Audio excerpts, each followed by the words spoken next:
Buddy, it's me, Unit Z, and today I'm just going to be talking about One Piece episode 1005. Now, I'm addressing this out of the gate. There is a new opening, and I will release a video about me breaking that down later on, so I'll save my opinion for there. But I just wanted to say how I really felt about this episode and just wanted to get my opinion out there.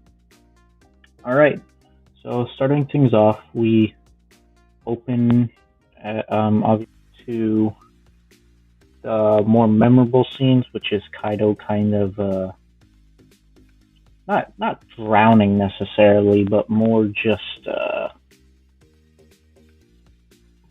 he's bleeding profusely apparently, and they sort of open up on that, and they almost show. They make it appear as if he's been killed, which I found was a really odd decision because, let's face it, we all, even whether you read the manga or not, you're still not convinced that Kaido died from the Nine Scabbards. Like, you think they're strong, but you don't expect them to be that strong.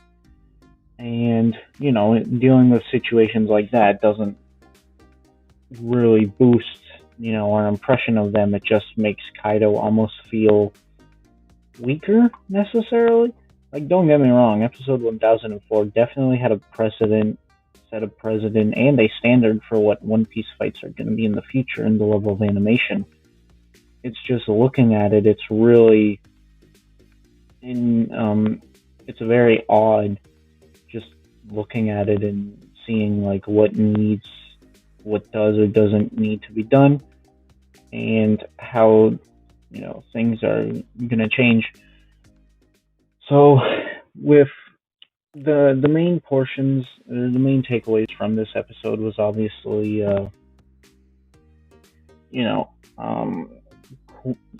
Queen's playgrounds, obviously, and Chopper recognizing them and talking about it. We also got a few interactions between Robin, Brook, and Chopper, along with Zoro, and Drake was more just standing in the background, which I feel is very odd. I feel like maybe having some connection to him. One thing that I feel like no one has talked about is I kind of want to see Drake have a heartfelt conversation with Nico Robin, because that makes sense internally and just generally, as Drake really is who I would argue as one of the best of the Marines, along with like Fujitora and Aokiji and all that. But yet no one has ever apologized, like no Marine has ever apologized to Nico Robin about Ohara.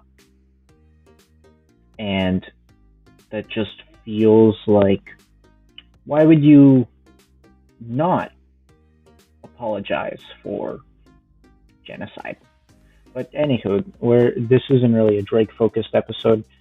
It's more of just building up the plot, while we're building up to Roof Piece, as you can probably guess.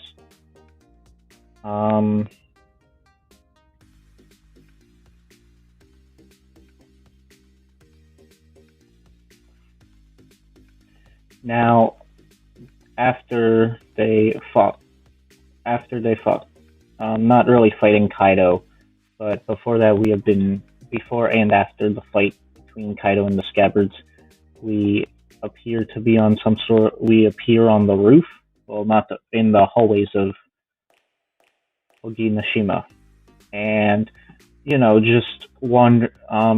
We obviously find out about Queen's Plague, and we find the Gifter with a gorilla for a fist, and he is swiftly dealt with by Jinbei, Luffy, and Sanji, and it's very interesting watching Luffy and Sanji bicker, because I feel like we haven't really got that too much in the manga after Whole Cake Island, which definitely makes sense because, Sanji was just a tiny bit out of line, just a smidge. I mean, it's not like he, did something really horrible to Luffy, like say, kicked him in the face and injured him so badly that he got captured by Big Mom, and then was surprised about the fact that Luffy was here even though, let's face it, that's kind of Luffy's personality. So it's just very interesting to see that things are almost back to normal and Sanji hasn't changed too much. Like, I know people always talk about how Sanji is the best written character, and I do agree he's just not my favorite. However, it is starting to feel like he's going back to his old self, which granted will make the future plot points, a lot better. With Germa and all that, and having Jinbei, basically take control of the situation. It's very interesting and pretty refreshing to see. Then we cut to a scene of all the people at the fire festival, having some fun. We get a look at the leftover town, and they actually comment about how this is the only day they get like such clean water and no pollution, which is once again reinforcing this is pretty bad, guys. Not too great. Then we finally cut back to the part that we all care about, which is Kaido versus the Nine Scabbards. And they talk about wanting to decapitate him, but then Kaido, kind of gets back up. And one of the best things I was looking forward to was Kaido's wind attack that he used. Also, there's a fantastic scene of Kaido biting the moon with Kozuki's face on it, just sort of symbolizing that, when you really think about it, Kaido won. Kaido did win. He did. You had to retreat and build up your forces. That's what a defeat leads to. It's not like, oh, this was an unfinished battle. They lost the fight. Now they have to retry. This is you restarting the boss fight. But getting back into this, Kaido's air blast, I believe they're called, they were called invisible slashes. Yeah, that's it. These invisible slashes by Kaido. Look, the animation for it with the tornado was really great.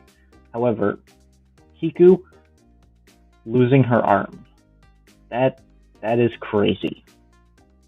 Like, I'm sorry, but this, I know no one wanted the episode to end this way, but man, if they're gonna cut off at certain points in chapters, this is how I want it. It's because it was a tense scene. It was kind of shocking. It wasn't gratuitous or anything, but it was definitely impactful.